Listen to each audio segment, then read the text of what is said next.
Yo, what's going on, guys? This is Houston Sports Talk back into the video today, and today the Seattle Mariners trade for Eugenio Suárez, one of the biggest trades I think we will see as this trade deadline comes to an end. We saw some big trades today. The Duran trade for the Phillies is a big one, and the Rafael Devers trade, which I don't count as a deadline trade since that happened about a month and a half before the deadline. Those are big trades. But I think this is one of the biggest ones we're going to see. Suárez this year has 36 home runs, which is nearing a career high. 49 is his career high. Honestly, he could get there. We'll see if he gets there or not. 87 RBIs. I would predict he gets a career high in RBIs. He's at 104 RBIs in 2018 is the most he's ever had in a season, but I would predict he could get over that this year, coming back to Seattle, where he spent 2 seasons. Batting .248 this year, OPS is 900, of course, since he has 36 home runs and 87 RBIs. He returns to Seattle. Look, but he wasn't that great in Seattle compared to how he played in Arizona. Arizona, I thought, was a great fit for him. Batted .250 this year, .256 last year. Then you look at Seattle. Seattle played all 162 in 2023. Batting average was .232. A career high in strikeouts, .214. Only 22 home runs. One of his lowest in his last 4 seasons. Yeah, it was not that great in his last year in Seattle. 2022 was a little bit better. Strikeouts were only the second highest in his career. So his 2 seasons in Seattle, the strikeouts were the highest they've ever been. Those are 2 worst seasons in striking out. Batting average was a little bit higher compared to 2023 at .236, and the home runs were a lot higher at 31 and 87, even though he played less in 2022 than he did in 2023. And I'm not saying this is a bad trade because of that, but I'm just saying that was, look, he's been a lot better in Arizona these last 2 years than he was in his 2 years in Seattle. Was an all-star this year, second all-star appearance. Definitely deserved to be an all-star.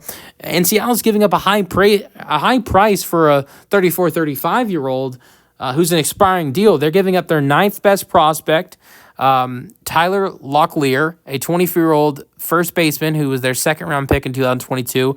And he's got, he actually hasn't played much in the minor leagues this year. Only playing 16 games. He has not been very good, 7 for 45, but has not played much in the minor leagues this year. I'm actually wrong. I apologize. That is what he did in the major leagues last year.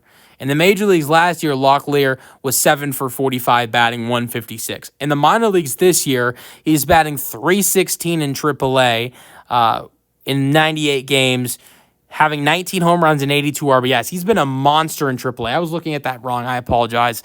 But Locklear, that's a prospect that is a guy that you don't want to give up. And as Suárez leaves after this season, I think Locklear is someone who could turn into something in Arizona. And he was someone who could potentially have been the future first baseman for the Mariners. Who knows? He's improved a lot this year in AAA compared to what he was, the year before when he was in the major leagues in 2024. But that's not it. It's not just Locklear. It's Hunter Cranton, right-handed pitcher, prospect number 16. He's been outstanding this year in the minor leagues. In 10 games has a 0.90 ERA, only giving up 1 earned run in 10 innings. No home runs, only 5 hits given up, 3 walks, 14 strikeouts. And then it's another one, number 17, Juan Burgos, who is not as good. He actually got to play a little bit in the major leagues this year, had a 4.05 ERA in 4 games, 6 2/3, giving up 7 hits and 8 strikeouts. He's been just as good in the. I was wrong. I was looking at his major league stats first. He's been just as good in the minor leagues as well. 0.87 ERA, 25 games, 31 innings pitched, 31 strikeouts, 14 hits given up. I apologize again. I looked at his major league stats first before I looked at his minor league stats, just like I did with Locklear. Like these are three really good prospects. I don't think I won't look at all of them and say all three of these guys are going to be major hits in the major league. And when I say hits, I mean like great players in the major leagues. No, I don't think there's a chance all three of these guys become great for Arizona. But I think there's a good chance at least one or two of these guys become great for the Arizona Diamondbacks, if not all three. I think one or two of these guys have a good chance of becoming really good for Arizona, and that's a heavy price. I think the Mariners are paying for Suárez. I think they better hope that he does really well for them, and it's not as bad as it was the last time he was in Seattle. And also he re-signs after this offseason, because if he does not do well, and if he does not re-sign, this is a failure of a trade for the Mariners. Now they've got two guys they brought in Josh Naylor, and Suárez, who are both really good players and great additions for their team. Don't get me wrong, but they're both expiring deals. Just my opinion, Seattle's not going to be able to bring back both these guys next year. So which one will they lose? That's the question. Let me know your thoughts on the trade in the comment section, and peace out.